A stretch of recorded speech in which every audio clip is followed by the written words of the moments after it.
Hare Krishna. Welcome back to our channel. ഇന്ന് നോക്കാൻ പോകുന്നത് നിങ്ങളുടെ ബന്ധം ഒരു ട്വിൻ ഫ്ലെയിം ആണോ, അതോ സോൾമേറ്റ് ആണോ, അതോ ഒരു കാർമിക് ബന്ധമാണോ എന്നാണ് നമ്മൾ ചെക്ക് ചെയ്യാൻ പോകുന്നത്.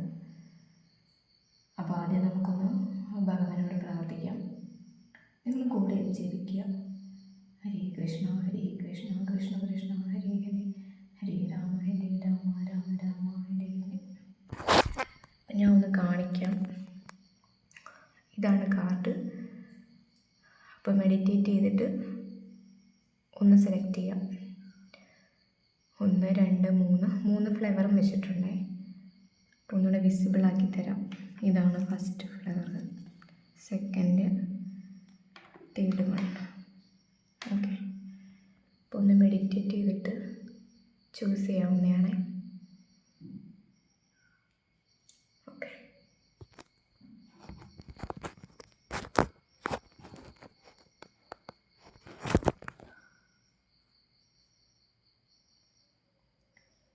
ഓക്കെ, അപ്പോൾ ഫസ്റ്റ് വൺ ഈ ഒരു ഫ്ലവർ ചൂസ് ചെയ്തവരുടെ നിങ്ങളുടെ ബന്ധം ഒരു ട്വിൻ ഫ്ലെയിം കണക്ഷനാണ്. അപ്പോൾ ഇപ്പോൾ ഒരുപാട് മിഥ്യാധാരണകൾ നിൽക്കുന്ന സമയമാണ്. എല്ലാവരും അവരവരുടെ ബന്ധം ട്വിൻ ഫ്ലെയിം ആണെന്ന് തിരിച്ചിരിക്കുകയാണ്. ഓക്കെ, അപ്പോൾ ട്വിൻ ഫ്ലെയിം ബന്ധം എന്താണെന്ന് ഞാൻ ചെറുതായിട്ടൊന്ന് പറയാം. ട്വിൻ ഫ്ലെയിം ബന്ധം എന്ന് പറയുന്നത് നിങ്ങളുടെ സോളിൻ്റെ തന്നെ ആത്മബാധിയാണ്. അവർ നിങ്ങളുടെ ലൈഫിലോട്ട് വരുന്ന നിങ്ങളെ അവേക്കൺ ചെയ്യിക്കാൻ വേണ്ടിയിട്ടാണ് വരുന്നത്. അതായത് നിങ്ങളെ സ്പിരിച്വലി കണക്ട് ചെയ്യിക്കാനാണ് വരുന്നത്. അപ്പം നിങ്ങൾക്ക് സ്പിരിച്വൽ അവേക്കനിങ് ഉണ്ടാവുന്നുണ്ടോ? നിങ്ങളുടെ ജീവിതം ആ വ്യക്തിയെ കണ്ടതിന് ശേഷം അടിമുടി മാറുന്നുണ്ടോ? നിങ്ങൾക്ക് അതിനകത്ത് ഫീൽ ചെയ്യും. ഒരു മറ്റ് ബന്ധങ്ങളിൽ നിന്ന് വ്യത്യസ്തമായി അത്ര ഇൻറ്റൻസിറ്റി ഉണ്ടായിരിക്കും. കൂടെ ഉണ്ടാകുമെന്ന് ചോദിച്ചാൽ ഉണ്ടാകും, കൂടെ ഇല്ലെന്ന് ചോദിച്ചാൽ ഇല്ല. അങ്ങനത്തെ, അതായത് അവർ നമ്മളെ ഹീൽ ചെയ്യാൻ വേണ്ടി മാത്രം, നമ്മുടെ ഉള്ളിലെ വൂണ്ടുകൾ പുറത്ത് കാണിച്ചുകൊണ്ട് നമ്മളെ ഹീൽ ചെയ്യാൻ വേണ്ടി മാത്രമായിരിക്കും അവർ വരുന്നത്. ഓക്കെ, ഇനി രണ്ടാമത്തെ ഈ ഒരു ഫ്ലവർ ചൂസ് ചെയ്തവരെ നോക്കാം. നിങ്ങളുടെ ഒരു ബന്ധം എന്ന് പറയുന്നത് ഒരു സോൾമേറ്റ് കണക്ഷനാണ്. എന്താണ് ഒരു സോൾമേറ്റ് ബന്ധം എന്ന് പറയുന്നത്? അതായത് ഇപ്പം നമ്മൾ പഠിക്കുമ്പോൾ സ്കൂളിലായിക്കോട്ടെ കോളേജിലേക്ക് പോയിട്ട് നമുക്കൊരു ഫ്രണ്ട് കാണത്തില്ലേ? നമ്മൾ ഉദ്ദേശിക്കുന്ന അതേ കാര്യം തന്നെ ചിന്തിക്കുന്ന ഒരു ഫ്രണ്ട്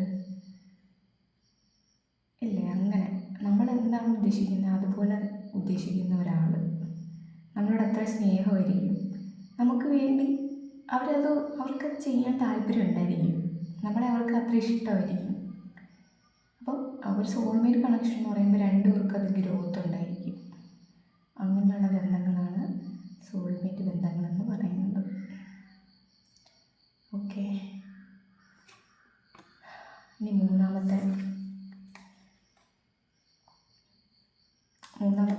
ഇത് സെലക്ട് ചെയ്തവർക്ക് ഇതൊരു കാർമിക് ബന്ധമായിട്ടാണ് കാണിക്കുന്നത്.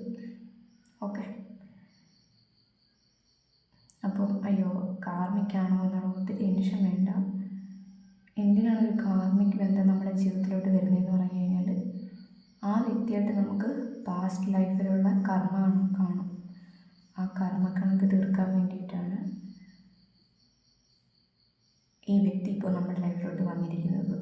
അപ്പോൾ ആ കർമ്മ കഴിയുമ്പോഴത്തേക്ക് അത് കട്ടായി അവർ തിരികെ പോകും. അപ്പോൾ കാർമിക് ബന്ധത്തിൻ്റെ കുറച്ച് വശങ്ങൾ പറഞ്ഞുതരാം. കാർമിക് ബന്ധം എന്ന് പറയുമ്പോൾ ഇനീഷ്യലി നമ്മൾ ആ വ്യക്തിയായിട്ട് ഭയങ്കരമായിട്ട് അറ്റാച്ച്ഡ് ആവും. നമുക്ക് ഭയങ്കര സ്നേഹം തോന്നും, നമ്മളെ നന്നായിട്ട് മനസ്സിലാക്കുന്നുണ്ടല്ലോ എന്നൊക്കെ തോന്നും. നമുക്ക് ഭയങ്കര കംഫർട്ട് ഫീൽ ചെയ്യും. അപ്പോൾ ഈ വ്യക്തിക്ക് വേണ്ടിയിട്ട് നമ്മൾ എന്തും മാറ്റി വെക്കും. നമ്മുടെ ഫോക്കസ് മുഴുവൻ ഈ വ്യക്തിയാവും. പക്ഷേ സത്യം എന്തെന്ന് പറഞ്ഞാൽ പതിയെ ഈ വ്യക്തി നമ്മുടെ ജീവിതത്തിൻ്റെ കൺട്രോൾ എടുക്കുമായിരിക്കും. ഒരു നാർസിസ്റ്റ് എന്നൊക്കെ പറയാം. കാർമിക്കാണ് ഒരു നാർസിസ്റ്റിക് ബിഹേവിയർ കാണിക്കുന്നത്. അപ്പോൾ അതായത് ഒരു ബന്ധം എടുത്തു കഴിഞ്ഞാൽ ആ രണ്ട് പേരിൽ ഒരു വ്യക്തിക്ക് മാത്രം എപ്പോഴും ഗ്രോത്ത്, സന്തോഷവും സമാധാനവും ഉണ്ടായിരിക്കും. മറ്റേ വ്യക്തി ഇതിന് വേണ്ടിയിട്ട് ഒരുപാട് സഫർ ചെയ്യുന്നുണ്ടായിരിക്കും. കാരണം അയാൾക്ക് അയാളുടെ ലൈഫിൽ ജീവിക്കാൻ പറ്റില്ല. ഞാൻ അടുത്തിടെ ഒരു മൂവി കണ്ടിട്ടുണ്ടായിരുന്നു, ദ ഗേൾ ഫ്രണ്ട്. അപ്പോൾ എൻ്റെ മനസ്സിലോട്ട് വന്ന ഒരു മൂവിയാണത്. കണ്ടിട്ടില്ലാത്തൊരൊന്ന് കണ്ടു നോക്കൂ. ഒരു നാർസിസ്റ്റ് എന്താണെന്ന് നമുക്കതിൽ കൂടെ മനസ്സിലാക്കാൻ പറ്റും. അപ്പോൾ അതിനുള്ളൊരു സൊല്യൂഷൻ എന്ന് പറയുന്നത് ബേസിക്കലി ഏത് റിലേഷൻഷിപ്പോ നമുക്ക് വന്നിരിക്കുന്നത് ദൈവത്തിനെ അറിയാനാണ്. അപ്പോൾ ആരുമായിട്ട് നമ്മൾ കൂടുതൽ അറ്റാച്ച്ഡ് ആവാൻ പാടില്ല. നമ്മുടെ ഫോക്കസ് അവനിലേക്ക് എടുക്കുക, അത് മാത്രമേ ഉള്ളൂ. പിന്നെ കാർമയ്ക്ക് ഞാൻ പറഞ്ഞല്ലോ, അപ്പോൾ അത്ര ബുദ്ധിമുട്ടുണ്ടായിരിക്കും. ഒരിക്കലും ഒരു പീസ് ആ ബന്ധത്തിൽ നിന്ന് കിട്ടത്തില്ല. നമുക്കൊരു ദുരിതം, ഒരു ബേർഡൻ പോലെ അത് ഫീൽ ചെയ്തുകൊണ്ടേയിരിക്കും. ഡിപ്രഷൻ, ആങ്സൈറ്റി വരെ ഉണ്ടാവും. അപ്പോൾ ഒരു ബന്ധം ഉണ്ടാകുമ്പോൾ അല്ലെങ്കിൽ നിങ്ങളിരിക്കുന്ന ആ ബന്ധത്തെ പറ്റി നന്നായിട്ട് ഒന്നുകൂടെ ചെക്ക് ചെയ്യുക, ആലോചിക്കുക. പിന്നെ ഇതൊരു ജനറൽ റീഡിംഗ് ആണ്. ഞാൻ ജനറലിയാണ് പറഞ്ഞിരിക്കുന്നത്. ഇൻഡിവിജ്വലായിട്ട് അറിയണമെങ്കിൽ നിങ്ങൾ പേഴ്സണൽ